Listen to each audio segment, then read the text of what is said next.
పాటు మంత్రి వాకిటి శ్రీహరి గారు ఉన్నారు. మంత్రి గారు బీసీలకు సంబంధించి రిజర్వేషన్లకు సంబంధించి కవిత గారు మల్లికార్జున ఖర్గే గారికి లేఖ రాశారు. ఏం చెప్తారు దీని గురించి? ఏమని లేఖ రాశారు? బీసీ రిజర్వేషన్లకు సంబంధించి కేంద్రం మీద ఒత్తిడి తీసుకురావాలని చెప్పేసి కవిత గారు లేఖ రాస్తే మేము స్పందించామని కానీ కవిత గారు మా సోదరిమని, నేను మా సోదరిమని కోరుతా ఉన్నా, మీరు జాగృతి కించి మాట్లాడాలని అనుకుంటాను. బీఆర్ఎస్ కించో ఏదో ఒకటి జాగృతి కానీ బీఆర్ఎస్ కానీ దయచేసి బీసీలకు మంచి స్థానం ఇవ్వండి. ఇచ్చిన తర్వాత మీరేమైనా అడగండి, దానికి అర్థం ఉంటది. కానీ ఏది ఇవ్వకుండానే 10 సంవత్సరాలు అధికారం ఉన్నప్పుడు ఏమి ఇవ్వలేదు. ఉన్న ఈట రాయిందని బయటికి వెళ్ళగొడుతుంది. తర్వాత ఇక్కడ వచ్చిన తర్వాత మీరు మీ అధికారం పోయిన తర్వాత ఇప్పుడు బీసీలో జమ పట్టుకుంటే ఎట్టండి? మీరు ఏదో ఒకటి ఇవ్వమని చెప్పి నేను మీ మీడియా తరఫు కోరుతా ఉన్నా. 4 రోజుల్లో రైలు రోకో కూడా చేస్తా అని చెప్పేసి అంటున్నారు. దేనికోసం 10 సంవత్సరాలు ఉన్నప్పుడు ఇవ్వచ్చు కదా, ఎవరు ఆపలే కదా.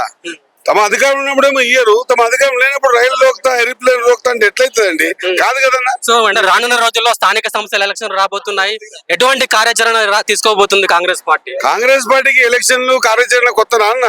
135 సంవత్సరాల అనుభవం కలిగిన కేటీఆర్ గారు మాట్లాడుతూ ప్రభుత్వం విఫలమైంది, రానున్న రోజుల్లో గ్రామ స్థాయి ఎన్నికల్లో ఖచ్చితంగా చిత్తు చేస్తామని చెప్పేసి అంటున్నారు. రమ్మని చెప్పండి. విఫలమైంది ప్రభుత్వం అంత ఎందుకు? ఒక నియోజకవర్గం పాలెట్ తీసుకుందాం. నా నియోజకవర్గం రమ్మని చెప్పండి. 10 సంవత్సరాలు వాళ్ళు ఏం చేశారో ఈ 18 నెలల్లో ఇప్పుడు కాంగ్రెస్ పార్టీ మేమేం చేసామో చూపిస్తాం.